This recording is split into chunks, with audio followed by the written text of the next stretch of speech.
Hello, and welcome back to our tour de force of post-war Europe. We just very quickly covered Russia and Germany and Italy. And when we last left our superheroes kind of thing. In Russia, Bolsheviks still in power, isolated. Germany, right-wing, pissed off at the Versailles settlement.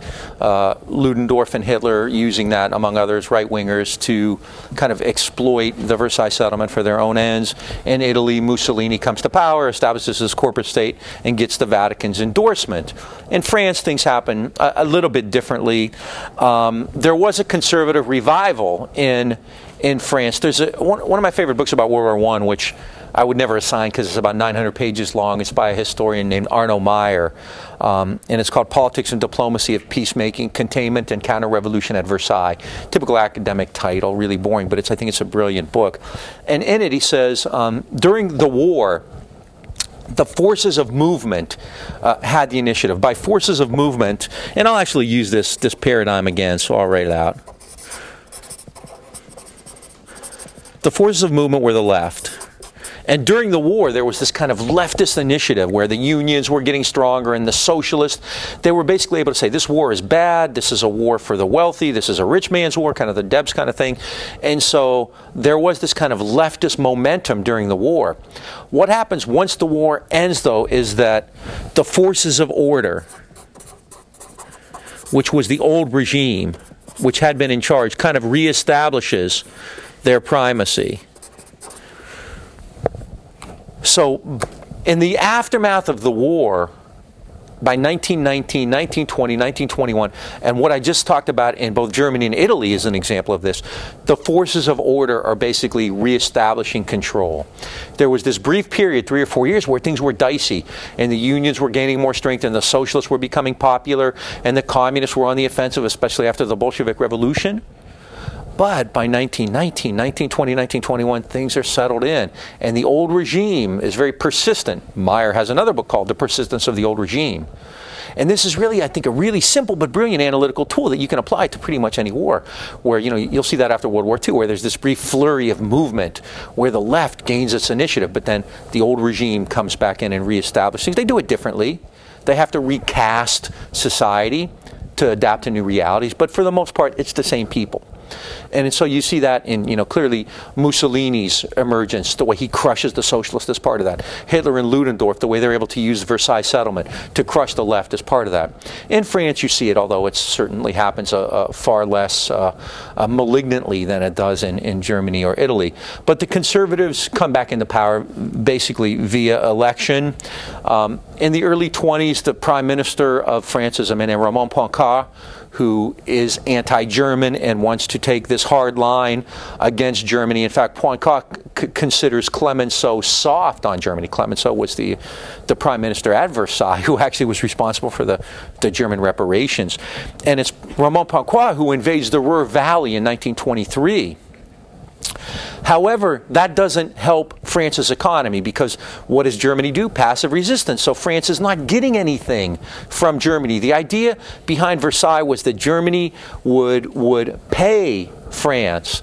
It would pay them either in gold, in money, or in kind, coal and iron and things like that. None of that's happening. So as a result, in France, though not to the extreme that Germany had, you start to see soaring inflation. In 1914, a dollar was worth 5 francs. By 1923, a dollar was worth 16 francs. By 1925, a dollar was worth 18.5 francs. By 1926, a dollar is worth 26.5 francs. So there's very significant inflation. Obviously, nothing approaching what Germany went through. What this does, and again I'm making a long story short and cutting a lot of steps out of the way, is ultimately it will make France reluctant to become engaged internationally again. The legacy of World War I in France is going to be, this was a mistake. It led to all kinds of political problems and especially economic problems. So when this comes up again, we're going to try to avoid it. Okay? Hence, what will the policy be that France follows in the 30s be called? Isolationism, but it's actually a form of that, but it's called some appeasement. It's same as isolationism, okay?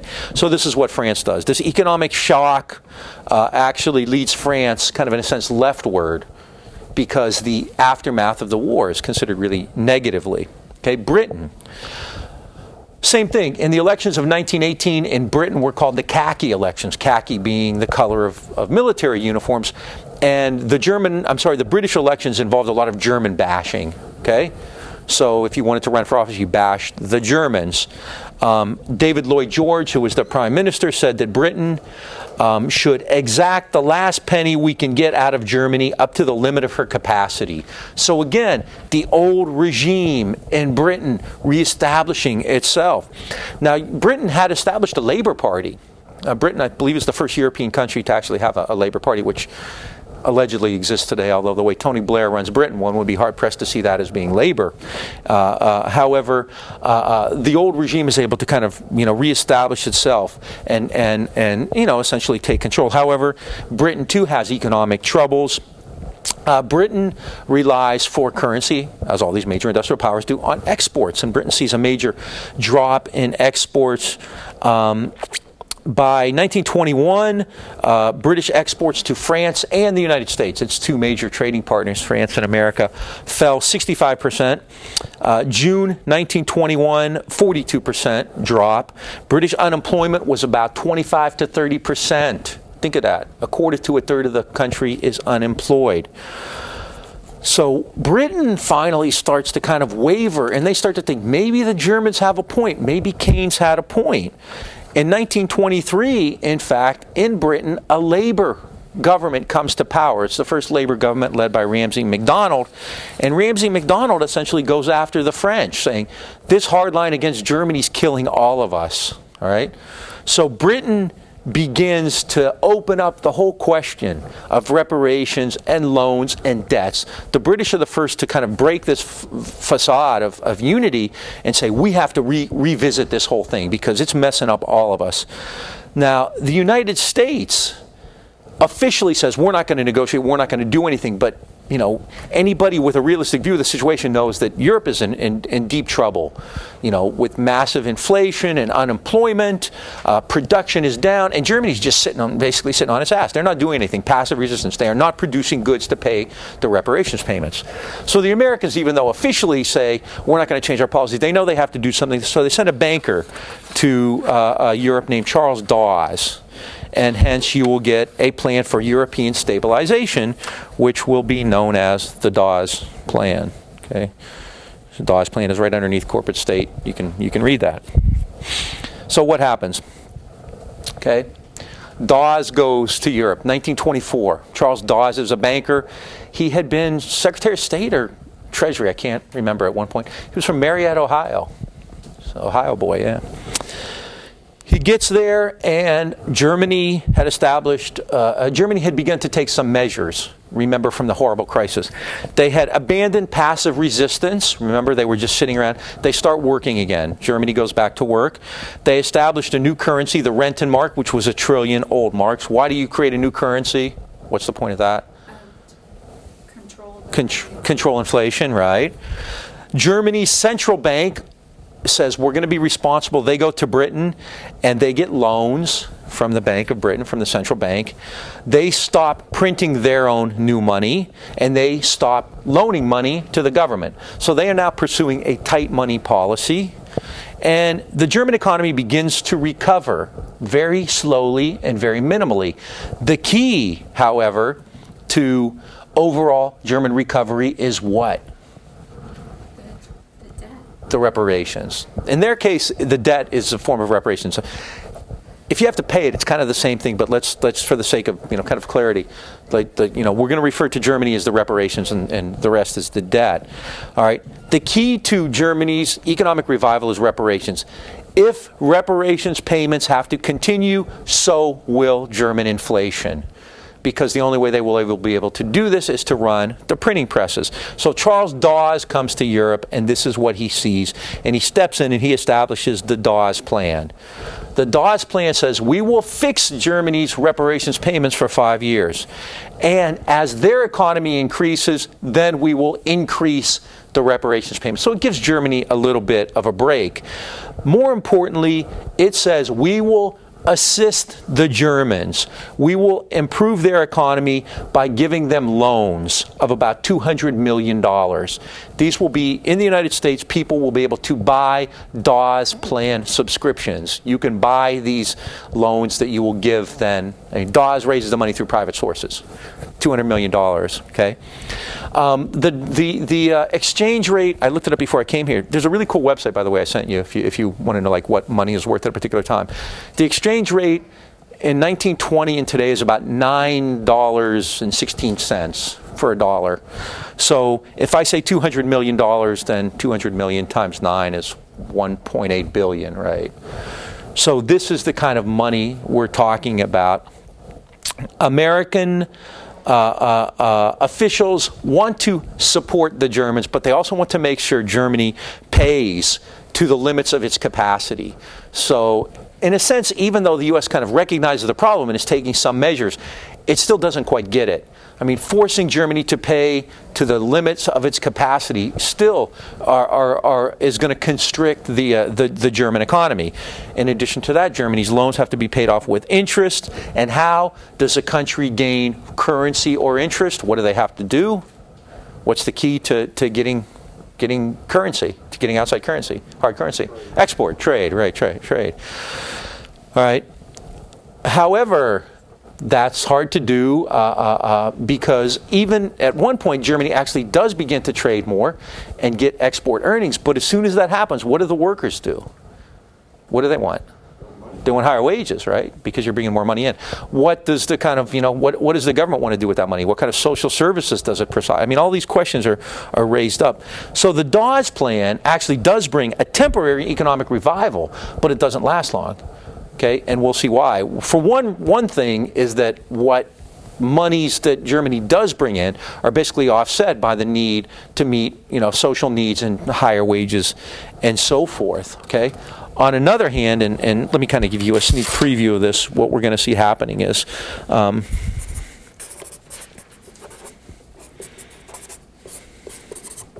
okay, the United States is sending money here, right? Via the Dawes Plan.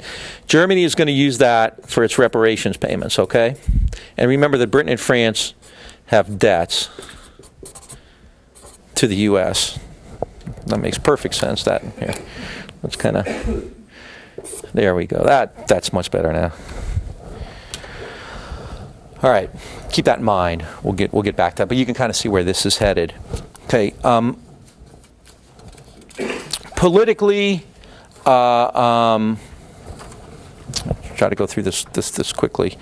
Politically, Germany is still divided. You have this kind of left socialist, independent socialist, kind of hardcore socialists who are not unified. In some areas, however, quite strong. And then you have this kind of incipient fascist right with people like Ludendorff and Hitler. All agree, however, that Germany should regain its place as a powerful nation. Germany was not allowed in the League of Nations, all right? So in 1925, the leader of Germany, a man named Gustav Stresemann, goes to France and he says, let's settle this. Let's try to resolve all these outstanding issues of Versailles. The British are enthusiastic. So in 1925, the countries of Europe get together at Locarno, and they signed the Locarno treaties. In these, and again, you don't have to go into great detail, but what's important is that Germany is reintegrating itself into Europe. In these Locarno treaties, the major powers, the British, the Germans, the French, Italy, Belgium, sign a treaty, and in it, Germany says, we will give back these lands to France that we took in 1871, and the Rhineland would be demilitarized, all right? In addition to that, Germany agrees that it will support any victim of an unprovoked attack, all right? Now, these are all going to come into play later when Hitler kind of rearms and reoccupies the Rhineland. What's important beyond that is that Locarno, Germany, was admitted into the League of Nations and given a seat on the Council of the League of Nations. Now, think of this. Just 8 years after World War I, Germany is back as a big power, right? With these agreements, Germany is reestablished as a power. The French were satisfied with this as well because they got assurances from Britain that if Germany attacked, they would help them. So politically, it looks like Europe is kind of reintegrating. However, in a lot of these European countries, there was this real sense that their governments had sold out to the Germans. So this is kind of a last, and I've gone through it really quickly, and it sounds kind of disjointed. One of the important points here is that this is a last gasp effort to kind of recreate old Europe. They're trying to create these agreements. If you attack us, we'll help you, to bring Germany back in as a power on the League of Nations with a seat in the Security Council. This is kind of a last gasp attempt to recreate the old system that had governed prior to the Great War. Okay, that ain't going to happen. And it's another kind of, nail in the coffin of the old regime. And, when World War II comes, we're going to see that kind of totally upended. So economically, things like the Dawes Plan make a small attempt to bring stability, but don't work. Politically, they're trying to recreate the old kind of system, and that doesn't work either. So by the time the late 20s rolls around, Europe remains in a fairly sticky situation. Right? And it's going to lead to an economic crisis and ultimately the major economic crash of 1929 and 30. All right. So I want to talk a little bit about that. Woodrow Wilson and then Harding and Coolidge, as I said, all refused to link reparations and debts. They said, you owe us this money, and you're going to pay it to us, and we don't care where you get it from, basically. And this would be U.S. policy from Wilson all the way to Franklin Roosevelt. In February of 1922, the U.S. Congress established a War Debt Funding Commission and said all war debts had to be paid within 25 years. And the only way debts would be canceled would be by payment. No linkage. Keynes was talking about that. Britain in 1922 suggested writing off its share of reparations against the debts. Basically, Britain says, I'll tell you what, we owe you X amount. If you cancel that, we'll cancel Germany's reparations. It's a way, and this is very Keynesian, to create kind of inter-European economic activity. And Warren G. Harding was infuriated, said, no, absolutely not. We're not going to link that. So in 1923, Britain agreed to pay off a $4.5 billion war debt over 62 years with an average of 3.3% a year. Italy, for instance, got 0.4%, and the British ambassador was furious at 3.3% interest. He thought it would be about 2%. So basically, the U.S. is saying to Britain, you owe us this money, we want it, 62 years, 4.4%. Okay?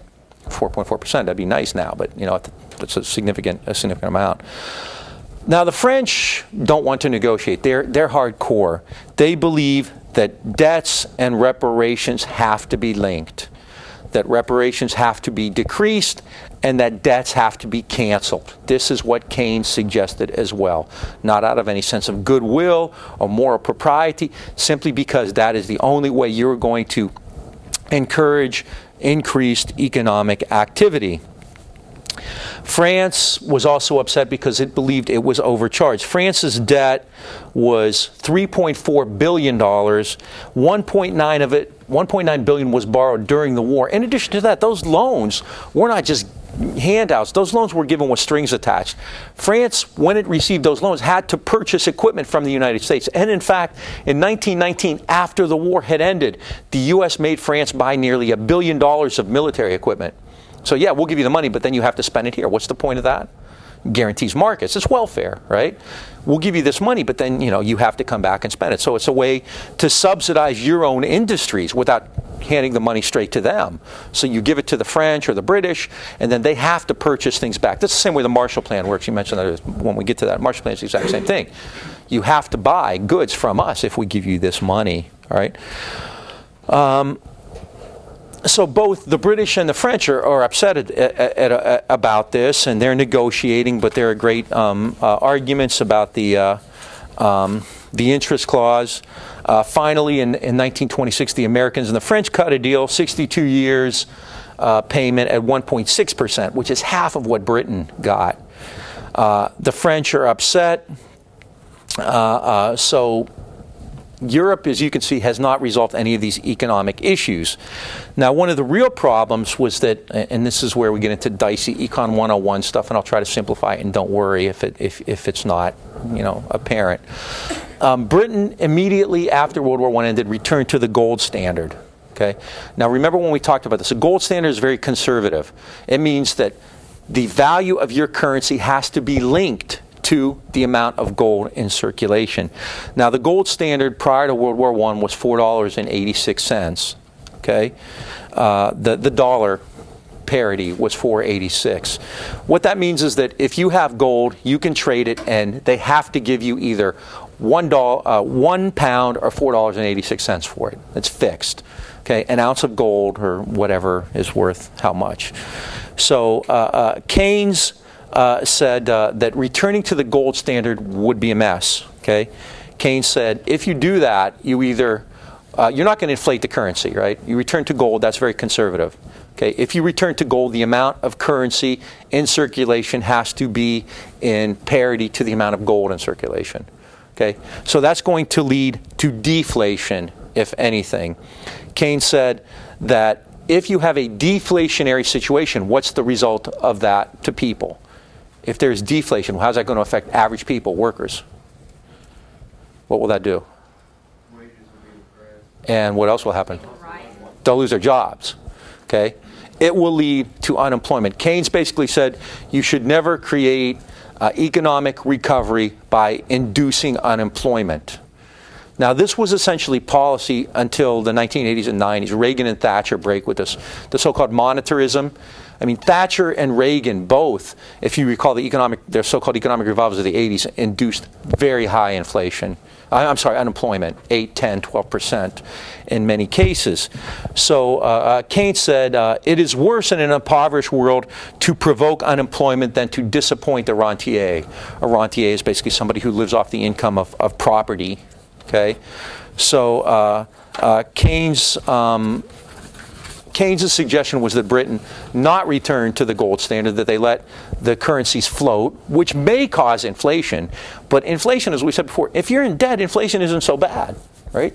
Because your debts are going back and you're being paid at cheaper, with cheaper money. And in addition to that, with inflation, your wages will probably go up as well. Okay, Keynes loses out on this one.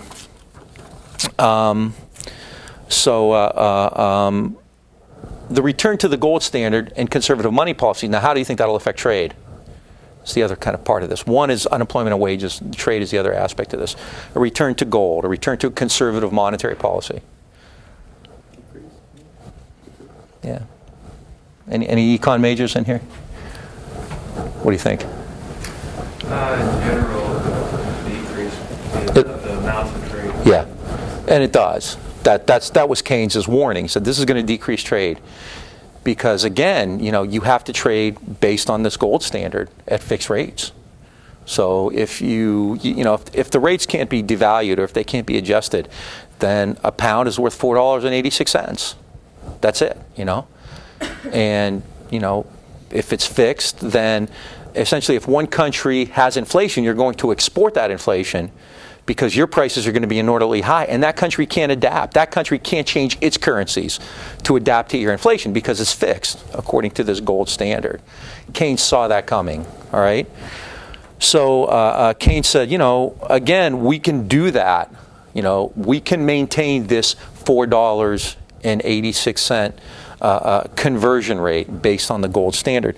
But if we do it, we will intensify unemployment, and the workers will get lower wages and they will lose their jobs. Keynes concludes in his own, in economic speak, the proper object of dear money, valuable money, conservative money. The proper object of dear money is to check an incipient boom. Woe to those who use it to aggravate a depression, which is basically what happens in Europe. So by the late 20s then, trade is seriously reduced. I have a map here I'll show you in a minute.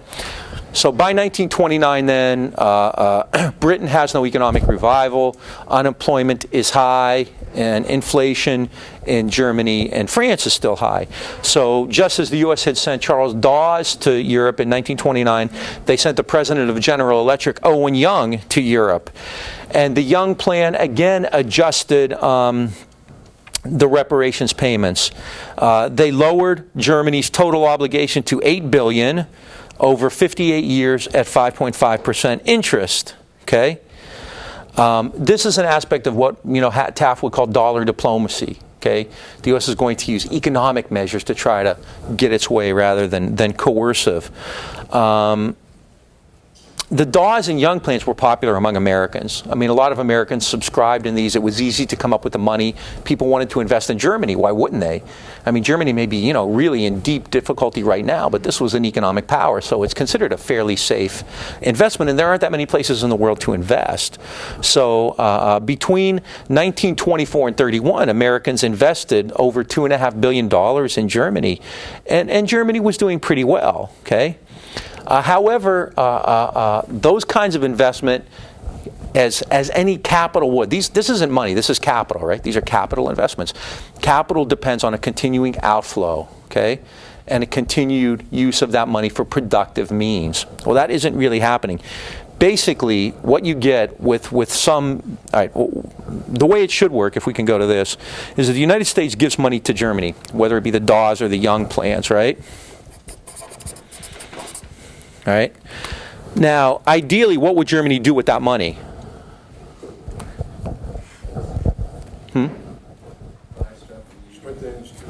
Support industry, build up industry, right? And then, what would they be able to do then as a result of that industry? What would they do with it? They would be able to export it, and then what would they get for those exports? More money, and then what would they do with some of that money? Pay back the reparations. Okay. Britain and France, what's their role here? What would they do? They would get reparations payments from Germany, right? And then what would they do? Ideally. No, ideally, what would they do? Invest it in their own industries, make goods, sell stuff, get profits, and send some of that back. Okay, that's not the way it works out. Basically, what you have is an economic cycle instead, where the Dawes and Young money goes to Germany. Germany does use a little of it and has a brief economic revival. But the British and French are intransigent. They won't reduce the debts payments. Why? Because America won't reduce they won't reduce the reparations payments. Why? Because America won't reduce the debts payments. So the money goes to Germany. Germany, for the most part, sends it to Britain and France. And Britain and France, what do they do with it? They send it back to the United States. Okay, this money should be stopping and used for economic activity, but it's not. It's just going around. Okay, it's not productive money. It's basically sterile money. It's basically surplus capital. Now, the real problem there, and Keynes said, reparations and debts are mostly settled on paper and not in goods. The United States lends money to Germany. Germany transfers its equivalent to the Allies, and the Allies pass it back to the United States government. Nothing real passes. No one is penny worse. This is the problem you have. It's not being used to reinvigorate the economy yet. What the terms were for those loans that were granted under the Dawes Plan? The Dawes... or what's that? The interest on them, or when they had to be paid back, anything like that? No, I can find it easily enough. Sure, if I look for it. Yeah, it's probably in any basic textbook. I'm always kind of in a quandary as to how much. I think I'm going into probably too much detail right now, and I could kind of really go off on this. I'm kind of a weirdo, but this stuff really kind of interests and excites me. I think this is really kind of the guts of the way this is globalization. You know, this is really globalization. The point here is that Keynes wants to create a free trade area of Europe, and the way to do that is not to continue to send this money around and to be intransigent on the reparations debts payments. You know, this is liberal economics. Okay, Keynes is the prototype liberal of the 20th century. And it's really ironic because, you know, Keynesianism ruled the roost until the late 70s, early 80s. And really Reagan and Thatcher are the kind of renunciation of Keynesianism. And it's funny, you know, that nowadays we see all this kind of attacks on, you know, left-wing Keynesians. You know, left-wing Keynesians made globalization possible. They made this kind of incredible global wealth possible. That's the idea. You know, liberalism means these free and open markets and to have this kind of economic activity and interchange. And so the attack on him, you know, never really kind of made sense to me. So by 1929, then you have this kind of circulation of money, but nothing is really being produced by it. As a result of that, if nothing is being produced, all right, and you have excess capital, that becomes surplus capital. And what is surplus capital? We've talked about that before. It's money that's not being put into productive capacity, right? As a result of that, what's going to happen to production? If you have excess money and you're not using it for production, why would you produce more? Nothing's being traded, right? So on one hand, you're going to have even more production, all right, but it's not going to be sold. So the output of capital goods rises between 1927 and 29. But without a commensurate increase in trade, what happens? I will show you in a minute. Okay. Is that coming across? Yeah. All right. This is a spider web. This is trade in where are we here? January of 1929. Okay. This is the imports in millions of dollars. So this is what do you do? Add 6 zeros to that. So that's $2 trillion? Almost $3 trillion, right? Okay. That's in 1929. By 1933, it's 992. Right, so this is a 3-to-1 drop. That's billion. I'm sorry, but this is a 3-to-1 decrease. That's what's important to know. All right, so these are the starting and ending numbers. You start at 3,000 and you end at 992. So trade is 30% in 1933 of what it had been in 1929. Now, extrapolate that. What does that mean if trade is down? What consequences is that going to have? Unemployment in the United States alone went from 1.5 million in 1919 to 12 million in 1932. So this is a 600, 700% increase. All right, unemployment goes up. Production, it just stopped. Factories go dormant. Because what's the point of producing anything? Because you have no trade. The U.S. has no outlets anymore for its capital. The major outlet, I mean, you know, we talked about the third world and Asia and Latin America, and we'll continue to talk about that, but those countries are still underdeveloped. What is going to be and will remain the major outlet for American capital? It's got to be Europe. And within Europe, what's the most important country? Germany. Okay, so the failure of German reconstruction means that the U.S. continues to have no outlets. Okay, and hence you have a major economic crash. There are a lot of reasons behind the American crash of 1929, and it's kind of hard. I mean, they're all kind of intertwined, but there's no doubt that this is a major one. This kind of this continued circular motion where the U.S. gives money to Germany, Dawes and Young plans. Germany uses it to pay its reparations. The French and the British take that and use it to pay off the debts. And so the money keeps floating around, and it's not being put into production. It's not being used to make stuff which could then be sold for export earnings, which could then be used to pay off debts or to build more stuff. So production drops dramatically, and with this increase in debt, with this lack of production, you see this amazing contraction of world trade, where you go in just 3-4 years, a trade declines by more than 2/3, or whatever, you do the math there. All right, a lot of detail, but I think it's important stuff. Does anybody have any questions on this? No? You understand it perfectly, right? You're just amazed at how, anyway, I lost my thing there. You're just amazed at how lucid and clear that was, right? All right. No questions? Okay, we get to shift from Europe to Asia. Continue our virtual geographic mission here.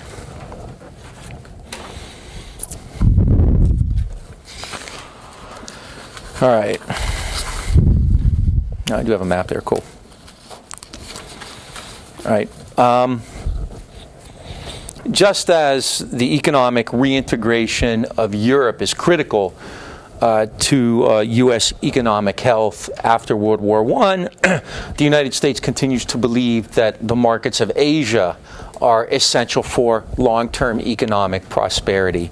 And we saw this with Hayes Open Door Notes and, Hawaii and the Philippines in 1898 and the Sino-Japanese War and the Russo-Japanese War, dollar diplomacy, the Lansing-Ishii Agreement. The U.S. has trying to establish itself as a Pacific power for some time. In the 20s, the U.S. actually gets involved in a naval arms race. Okay. The key to a big navy would be to have a navy that can operate in the Pacific. And actually, the U.S., Britain, and Japan actually even come to agreements on the amount of ships that they should be allowed to have. So throughout the 20s then, the U.S. is trying to limit the amount of naval the naval buildup. Now, the goal of the U.S. isn't to be a military power in Asia. It's to be what? An economic power in Asia, to use dollars instead of bullets. So the way the Americans think about it, if we can limit the naval buildup in the ocean between the U.S. and Japan and Britain, which is still an Asian power, then we can use our strength, which is our money, our capital, to get a foothold, and especially to get into China. All right, China. I want to kind of briefly go over that. China continues to be to some level of disarray. Remember when we talked about the Boxer Rebellion and the Chinese Revolution and all of that. In China, in 1914, you finally had kind of the establishment of a stable government. Led by Sun Yat-sen. This is referred to as the Chinese Republic. This is kind of the official end of the Manchu dynasty. Now, Sun Yat-sen is kind of unites all of China. In fact, he was close with both Zhou Enlai. Anybody ever heard of Zhou Enlai? He was the communist foreign minister after the revolution, and a man named Zheng Jieshi, who at the time was known as Chiang Kai-shek. Sun Yat-sen establishes something called the Kuomintang, now known as the Kuomintang. It's the Chinese Nationalist Party, the political party. All right. Now, Sun Yat-sen basically unifies China and is trying to establish China as an independent country. Sun Yat-sen doesn't like the fact that the British and the Russians and the Germans and especially the Japanese are coming in and trying to gain control of China and carve it up. He believes that China ought to be a major global power, and he's trying to rebuild it along those lines. All right. Sun Yat-sen dies, however, very young. He dies in 1925, and his brother-in-law, Zheng Jieshi, or Chiang Kai-shek, takes over. Now, at the time, the two major parties were the Kuomintang and the CCP. Does anybody know what that stands for? Chinese Communist Party. Okay, these are the two major groups, the two major political groups in China. All right. Now, they united against two factions, the warlords, the kind of old regime, and the Japanese. Because Japan, remember, it continues to insist on this special relationship with China. Japan continues to believe that it ought to have control over China. So, Zheng Jieshi and the communists unite to fight the warlords, and they do this successfully, and they're fighting against Japan. But then Zheng Jieshi turns on the communists and massacres them, and this sets off the communists on their famous escape march called the Long March. Right? So by the late 20s and early 30s, China is essentially beset by civil war between the government of Zhang Jieshi, Kuomintang, and Mao Zedong, Zhou Enlai, and the Chinese Communist Party. And in the early 30s, the communists are fleeing. This is when they literally travel by foot thousands of miles to escape the army. All right? At the same time this is happening, at the same time the communists are fleeing, the Japanese begin to attack. All right? In 1931, in an area of Manchuria, the Japanese military blows up a bridge. It was called the Marco Polo Bridge, and in a place called Mukden. Now, this is kind of the opening salvo in the war in the Pacific. The United States and Japan are vying for Pacific power, especially with regard to where? China. Got it. All right. So the Japanese attack in Mukden. Let me kind of go down a little. Where is this? All right. In this area here, I can't highlight this, but you can see where that is. Manchuria, and there's Mukden right there. Can you see that? All right. And we'll go back to this. But we're talking about this is the area in northern China, Manchuria. It's really resource rich. Okay? What does the U.S. do when the Japanese attack Manchuria? We talked about the League of Nations. Okay, the U.S. is not in the League of Nations. The League of Nations sends a commission to investigate Japanese actions in Manchuria. And they basically say, well, Japan's guilty. They did something wrong. That's it. That's all they do. The U.S. Secretary of State is a man named Henry Stimson, and he said, we will not recognize any gains that Japan makes. He believes in moral persuasion. Moral persuasion. So the U.S. is essentially pretty much impotent. In 1932, then, it marches into Manchuria and establishes its own government, a puppet state called Manchukuo. There we go, Manchukuo down there.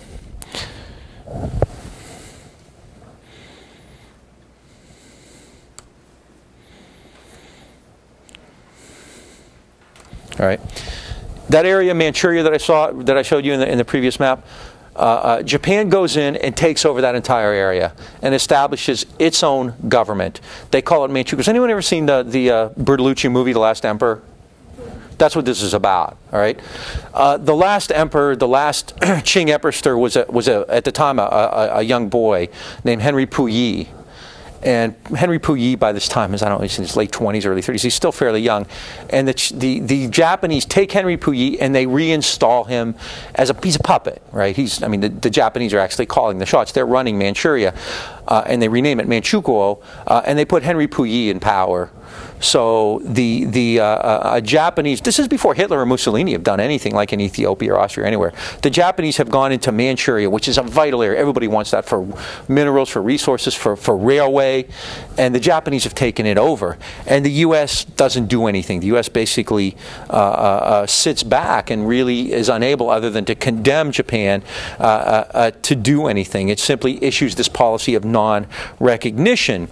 Now, inside of China, now the Chinese presumably should be fighting against who? The Japanese. However, who is the Kuomintang fighting against? The communists. And in fact, if anybody's fighting against Japan, it's the CCP. Okay, so Zhang Jieshi is far more interested in keeping the communists subdued than in fighting against Japan. And Zhang Jieshi, however, is a favorite of the United States. He had converted to Methodism. His wife came from a very famous and wealthy Chinese family, the Sung family.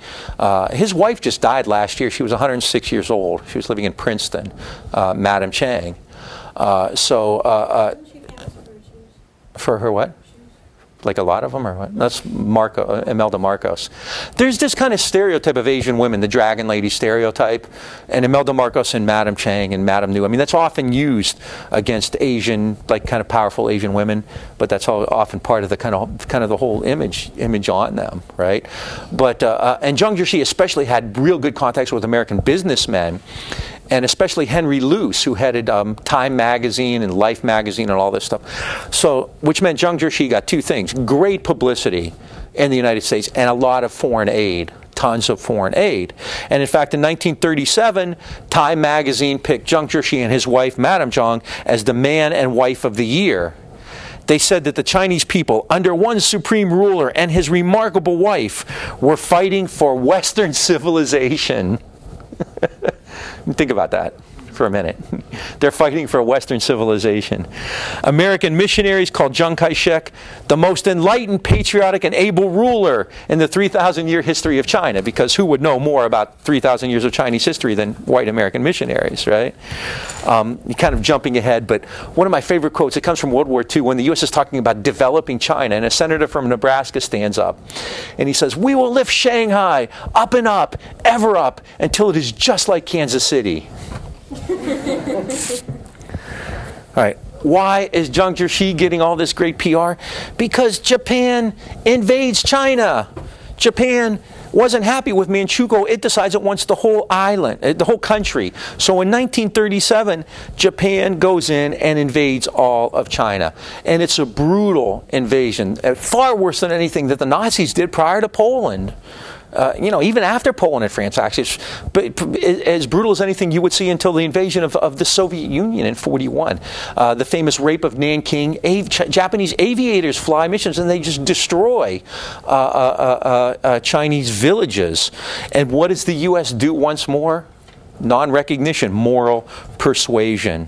Okay, in China, Zhang Jieshi and Mao Zedong actually established a united front, but truth be told, Zhang continued to fight against the communists, whereas the communists were fighting against the Japanese. What is the U.S. policy on this, besides moral persuasion? What does it do with regard to trade? It continues to trade with Japan at 10 times the level it does with China. So even though Japan is committing these atrocities in China, U.S. trade with Japan continues at the same levels that it had before. Japan's goal was to establish, I think I've said this before, the Greater East Asian Co-Prosperity Sphere. This, and I'll show you the map again in a minute. Basically, Japan's idea is that as an Asian power, as the only really modern Asian power, Japan is industrialized, it's modern, it's called westernized, it's called civilized, but they are a modern industrial power. And the Japanese believe that as the only modern industrial power in Asia, in the Pacific, they should be in control of a regional agreement, kind of a regional condominium, in which all of the countries in Asia would work together with Japan kind of gaining the benefits of that. They would have, kind of the model would be something like the European market or NAFTA or something like that. Not a terribly good example, but you kind of get the idea, where they believe in these regional arrangements where, as the most powerful, as the most advanced, as the most economically profitable country, they would have a certain interest in all of these places. But these places would benefit from their association with Japan as well. They would have guaranteed markets, they would have places to sell their stuff, they would have Japanese investment capital and so forth. So it would be a co-prosperity sphere, right? Everybody would benefit, right? Co-prosperity. So this is Japan's goal, all right, in the late 30s. And as part of that, remember they had taken over Korea, and was it 1914 or something like that, take over Manchuria in 31, 32, invade China in 1937. Once the war commences, they will go into Indochina, and the Japanese will take over Vietnam, and then also Indonesia, the Dutch East Indies. So this is all part of their goal of creating a greater East Asian co-prosperity sphere. The Philippines, Hawaii, everything. All of Asia, all of the Pacific will be Japanese, kind of controlled, Japanese influenced. All right. So this is the goal. Now, what does the Greater East Asian co-prosperity sphere mean for Americans? What's the problem? No free trade, right? It is a closed system. That is a closed door. Okay, so the fact, everybody's appalled, and the media makes much out of these atrocities and the rape of Nanking and so forth. But the real problem there is that this is closed. The China market, 500,000 people by this time, right? You know, just think if we could sell everybody in China one Coca-Cola a day. I mean, that's really, you know, that's the way people used to think. There was a famous book or movie in the 20s called 400 million or 300 million oil lamps. Basically, the idea was a book. It was basically the idea there was, you know, if we could sell everybody in China an oil lamp. You know, what Rockefeller used to do was go there and he'd hand out oil lamps for free. He'd give everybody an oil lamp. What's the point of that? Why do that? Then they have to buy oil. Where are they going to buy it from? It's the same thing when China started pirating Windows in the mid-90s. Initially, Bill Gates was angry, but then he thought, why not? And so, you know, they continue to do that. So what Windows, Microsoft is their operating system, right? So it's kind of a way, you know, it's kind of a loss leader. You know, you go in and you throw some freebies out, you know, and it's kind of like a traveling salesman who gives you a few, you know, free this or free that or something like that, and then pretty soon you're hooked, okay? So this is still the dream. Now the Greater East Asian Co-Prosperity Fair shuts that off. It closes down those markets. It closes down those resources. It closes down that labor. All right? This is the problem. And when we get to Europe, we'll see that, you know, Hitler is the same threat. It's not necessarily this moral argument because that's really not the issue. I mean, if it was, the U.S. would have acted far sooner than it did. You know, Hitler was you know, taking, you know, when did Kristallnacht occur? 33 or 32 or something like that against the Jews?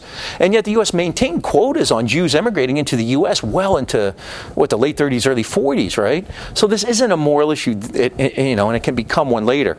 This is about closing the door. And the real threat that the Japanese Greater East Asian Co-Prosperity Sphere poses is that it will close off this incredibly vital potential market to the United States, and nobody wants that.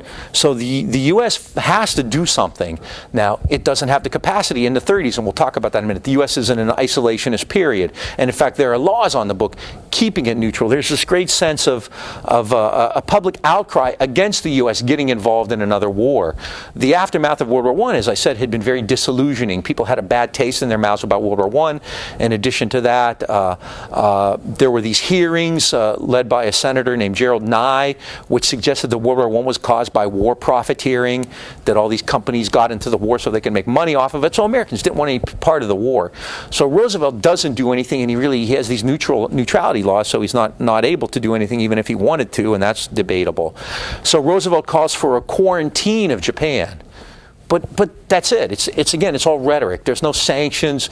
There's no economic blockade. There are no boycotts. There's no military threat. It's you know, we need to quarantine them. Like, you know, you separate them, isolate them. But there's nothing beyond that.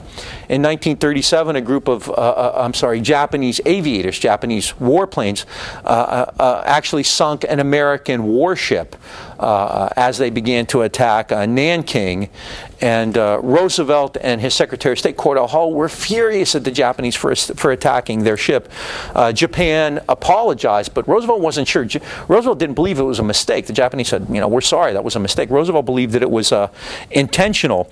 And in fact, he actually considered at that point oil embargoes and freezing Japanese assets. All right, and I'm going to go through this again really quickly. These are kind of the two major points. If you want to hurt Japan, and you see this happen all the time. The U.S. did this with Iran, with Iraq, everybody else. If you want to hurt a country, you freeze their assets, which means that, what's that mean? If you freeze a country's assets, they can't get to the money they have in your country, right? So that they can't have access to their securities, their bonds, whatever. Okay, and the key one is this is an oil embargo, all right?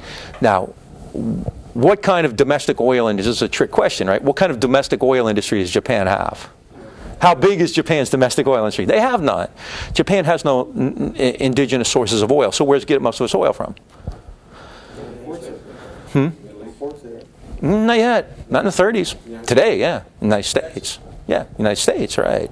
And some in Latin America. And it increased its purchases from Latin America in the 30s, from Mexico in particular and some in Venezuela. But it's the U.S., right? So if the U.S. really wants to put a major damper on Japanese aggression, what is the one kind of killer?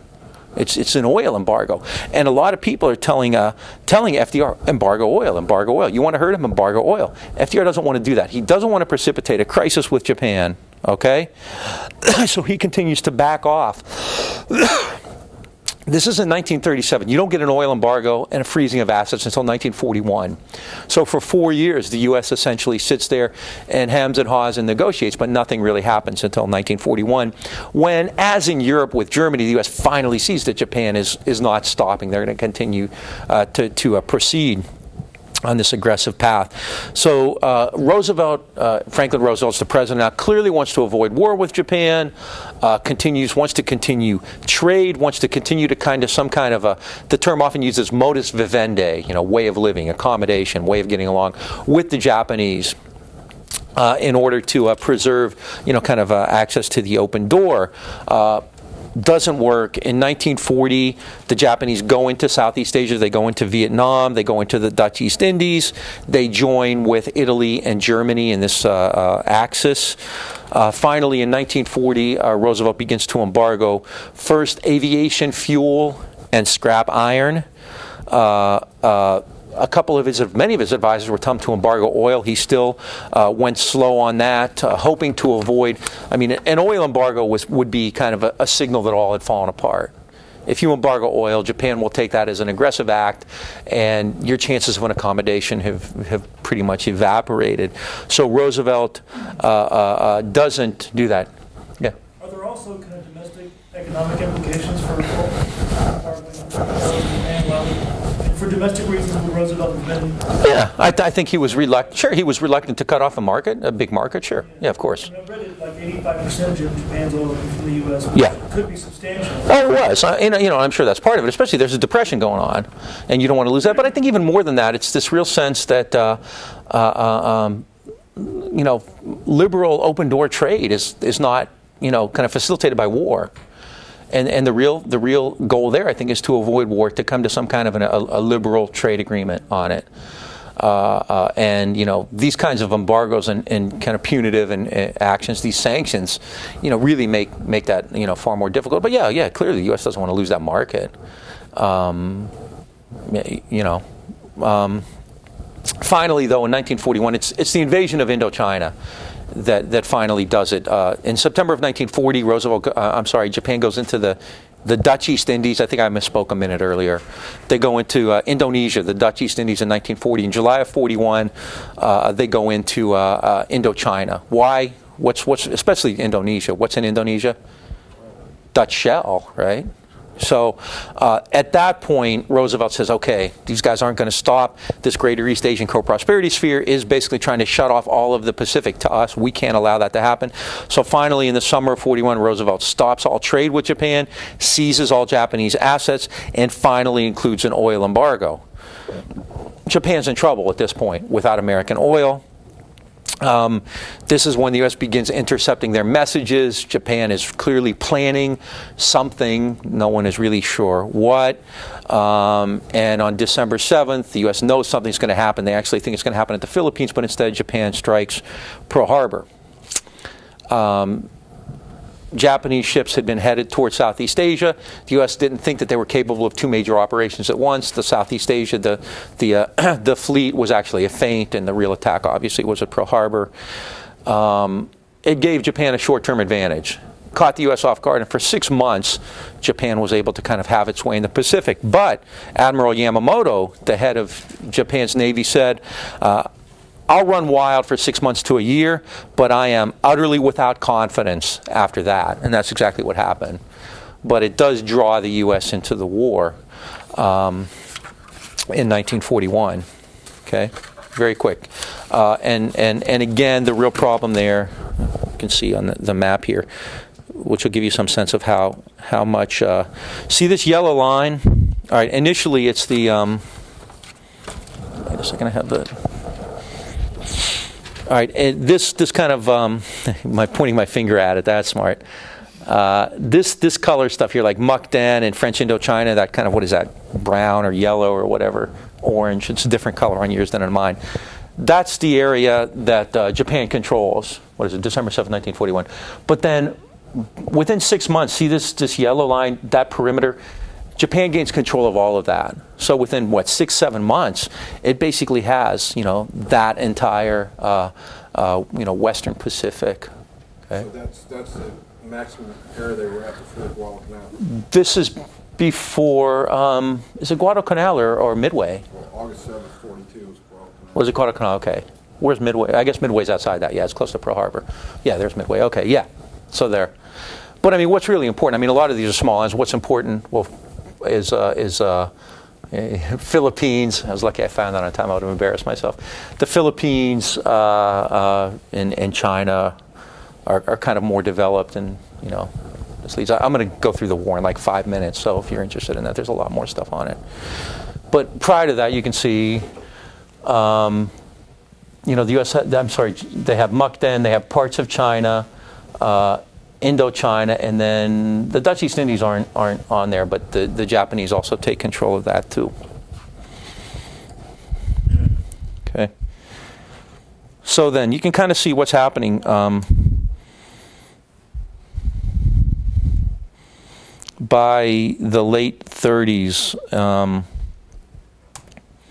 oops, I just did that one. Dope. In Europe, the biggest problem is economic. There's a global economic crisis, a global economic depression. So let me use this. There we go. All right. It's a global economic depression, and this is going to, you know, have grave consequences for the United States.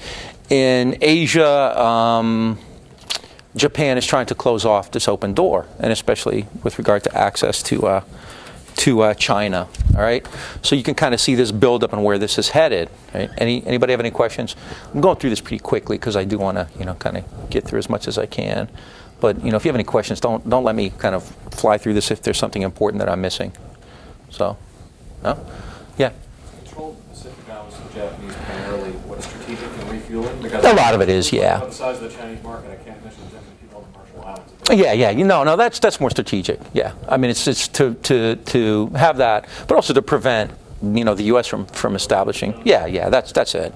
No, they have, and that's why I said, you know, the Philippines is really the only one, I think, only island of real consequence in that region that has, you know, that's more than simply a fueling station or anything like that, or you know, a stopping off point, or you know, you can fly aviation out of it or something like that. Yeah. All right. I want to talk a little bit about Latin America now. And Latin America is different than Europe or Asia in the sense that it's not really in play, right? There's no great conflict or contest over who will control it. I mean, everybody knows that this is part of America's protectorate zone, Monroe Doctrine, Roosevelt Corollary. And so it's not in play. It's not really up for grabs. However, it's very important because the way the U.S. interacts with Latin America could potentially cause trouble, and in fact does throughout the 20s and 30s. And it's also reflective of kind of the way that the open door works. It's kind of reflective of this global system that the U.S. is creating. So I want to talk about that. It's also, I think, important because the type of measures that the U.S. takes to assert control in Latin America really do belie a lot of the rhetoric about American beneficence and a lot of about American exceptionalism. I mean, what you see in Latin America, more than in probably any other region, in fact, in which the U.S. operates, because it's so close and because the U.S. has such an intimate relationship there, is a program use of terror as a political weapon.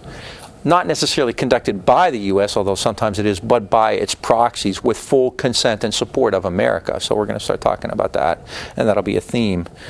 All right. Latin America is important, and we've talked about that to some extent already, especially because it's an area where there's a lot of American investment and the need for markets. And the U.S. increasingly gains influence and control. In 1895, I believe, the Secretary of State, one of my favorite quotes ever, Richard Olney, was talking about Latin America, which allegedly has sovereign independent countries. But Olney said, the United States is practically sovereign on this continent, and its fiat is law upon the subjects to which it confines its interposition. That's a really ugly sentence, but what's he saying? All right? The U.S. is practically sovereign on this continent, can do anything it wants, and its fiat is law upon the subjects to which it confines its interposition. The U.S. word is law upon the subjects to which it confines interactions, with which it interacts. But he's calling all of Latin America American subjects. Okay? And remember Woodrow Wilson in 1907 saying, since the manufacturer insists on having the world as a market, the flag of the nation must follow him, and the doors of nations which are closed against him must be battered down. Concessions obtained by financiers must be safeguarded by ministers of state, even if the sovereignty of unwilling nations be outraged in the process. The Navy has to follow bankers and follow commercial interest and take care of things. And probably nowhere do we see that as much as in Latin America. Okay? And through the 19-teens and 1920s, the legacy of intervention in Latin America was great. And we've talked about that in Cuba, both with the War and the Platt Amendment, in Haiti, in the Dominican Republic, in Nicaragua, in El Salvador, etc. In the 1920s, there was a famous American comedian named Will Rogers, very political, kind of a Robin Williams sort of kind of character. Will Rogers said that he was shocked one day because he looked outside and he actually saw a Marine on American soil. And this was a joke because the Marines were always in Central America or Latin America, you know, running the government there. So he was shocked. He actually saw one in the United States. But by the 1930s, when Franklin Roosevelt becomes president, the U.S. has to take a different path. These interventions have a cost associated with them. The more that the U.S. intervenes, the more that the U.S. has to send the Marines in, the more that American Marines are attacking Latin American villagers, the more that they prop up brutal regimes there, the more that American businessmen come in and run those countries, then what's the offshoot of that? What is the consequence of that in those countries? The United States becomes more and more isolated. Anti-American sentiment rises. Attacks on the United States and politicians who attack the United States come to the fore. And ultimately, business is much harder. Now, that doesn't mean that the U.S., because it's so big, can't go in and do whatever it wants. But ultimately, do you want to have to go in all the time and use force, or would it be easier maybe to kind of craft a new relationship to get business done? Because after all, what did William Howard Taft say? We will substitute what for what? Dollars for bullets, right? Franklin Roosevelt then decides that he will pursue the policy of the good neighbor. All right?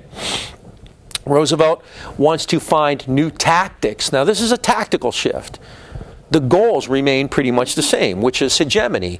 What Roosevelt's trying to do is create a new type of hegemony, one that's not so ponderous, one that's not so burdensome, one that's not so damned ugly. You know, one that you know, it's what's Neil Young say about Bush? You know, a kinder, gentler machine gun hand. You know, that's essentially what FDR is looking for. To do the same stuff, to have the same results, but to do it differently, to have a tactical shift. So in 1933, Franklin Roosevelt proclaimed, and this is a quote, "The policy of the good neighbor. The neighbor who resolutely respects himself and, because he does so, respects the rights of others. The neighbor who respects his obligations and respects the sanctity of agreements in and with a world of neighbors." When Roosevelt talks about obligations and sanctity of agreements, what do you think he's talking about? Commerce. What kind, especially? Debts. If these countries are in debt to the U.S., that means that those neighbors have to respect their obligations. That means they have to pay their debt. Okay. Roosevelt also says, off the cuff remark, they think they're as good as we are, and many of them are. So let's give them a chance. Okay.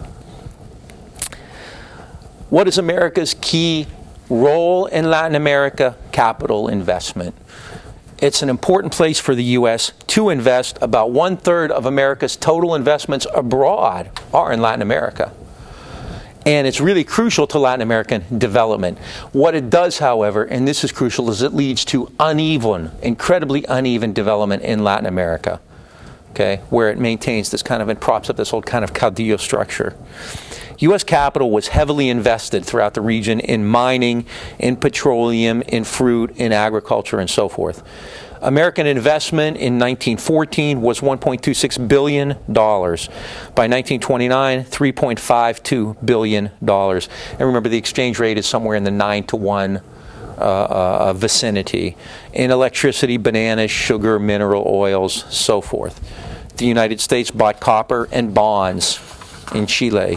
The U.S. controlled about 70% of Cuba's sugar industry.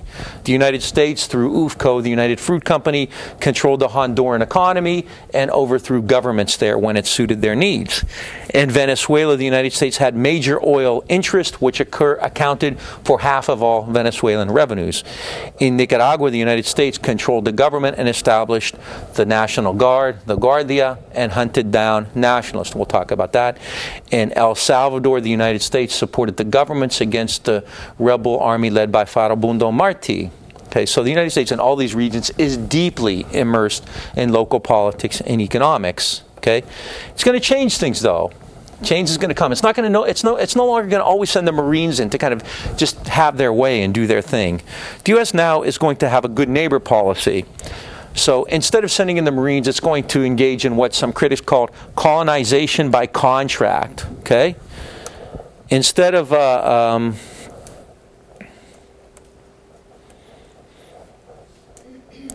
and what does this sound like? Colonization by contract. What does that sound like? What have we talked about before? That instead of sending in bullets, you send in dollars, right? In fact, the United States sent in advisors called money doctors. Okay? It would send in bankers and economics professors and economists and people like that. And what would they do? They would go there to fix Latin American economies. And how would they fix these economies? They would recommend gold exchange currency reforms, basically pegging their economies to gold, which of course would be pegged to the dollar. They would encourage them to develop central banks to manage the economy. Central banks controlled by whom or owned by whom? The United States. Remember, what was the issue? Why did the U.S. intervene in the Dominican Republic and Haiti both? Because what happened there with the central banks? Remember that? Because Germany and France had major stakes in those central banks. So a central bank is cool, and especially if the central bank is owned by the United States. And that sounds kind of crazy, isn't it? But in fact, in Haiti, basically Citibank, the precursor to Citibank, owned the Haitian National Bank. All right, Wall Street owned Haiti, essentially. So they would tell them to have central banks. These money doctors would encourage them to develop new taxes and tariffs. No social services. You can't spend any revenues on like people's needs. And private funding for works projects to be done by U.S. firms. So if a country needs to develop, if they need to build a hydroelectric plant or a dam or an airstrip, then who would build that? Would they have a state company build it? No, of course not. You would lease it out to private contracts, and which firms would get those contracts according to the money doctors? American companies, GE, later on, Brown and Root, later on, companies like that, right? So this will lead to some extent to Latin American development, but it also creates huge American anti-U.S. backlash, and even those people who benefit from America's presence there. And if you've ever taken a class from Tom O'Brien here, you've heard this, and he's very good. He's written 2 really good books on this revolutionary mission in the U.S. A century of U.S. capitalism in Latin America. But what's interesting is even a lot of the people who benefited from this American involvement there, the elites, the middle class, say thank you, for economic development. Now get out and let us run our own society. And so there's this real backlash against the United States, especially when the Depression hits in the 20s and 30s. And Latin America, of course, is crushed by depression. Okay, a lot of Latins, including the Latin elite, began to call the United States the New Rome. They're just like the Roman Empire. Okay, so by the late 20s then, this kind of legacy of interventionism, this legacy of sending the Marines in, really was beginning to kind of create a backlash as more and more people wanted the U.S. out, as more and more people said, we've had enough of you. And even in the United States, a lot of people said, we can't continue to operate this way. This isn't good for anybody. All right? So it's going to take a while for this to shift. Prior to the Good Neighbor policy, the United States maintained a policy of supplying terror and subverting popular movements. And I just want to kind of go through and talk about some of the examples of this. I won't be able to finish all this. The first is in the Dominican Republic. The U.S. goes into the Dominican Republic and occupies it with Marines in 1916. And this leads, and this is not something that we talk about in great deal, to a guerrilla war, guerrilla uprising. The United States goes into the Dominican Republic and essentially sets up a government with American advisors and American Marines and American money doctors there. However, in the eastern provinces of the Dominican Republic, there develops a very rugged insurrection, especially in a region called San Pedro de Macorís. And if any of you are baseball fans, you know about San Pedro de Macorís. Half the shortstops in the major leagues are from there. So there was this very strong guerrilla movement in that region. And so from 1917 to 21, the U.S. was actually in the Dominican Republic fighting against this group of Dominicans who wanted the U.S. out. All right? And this group, they were called the Caballeros, were very popular among the people because they were fighting for national sovereignty and national honor, and everybody wanted the Americans and the money doctors out. The United States is actually fighting there. The U.S. actually captures the leader of this group, who was very popular. Finally, the U.S. subdues this insurgency. How? What does it use? It uses air power. Okay, the U.S. In order to subdue this uprising by these Dominicans in San Pedro de Macorís and other parts of Eastern Dominican Republic, actually send in these. They're not jets yet. We don't have jet power yet, but they send in the most advanced aircraft. They were called Curtiss JN-4B Jennies. And they deployed to San Pedro de Macorís and actually started strafing and bombing people all over, guerrillas, villagers, everybody, right? So this is one of the first recorded instances. This is in 1919, right at the end of World War I.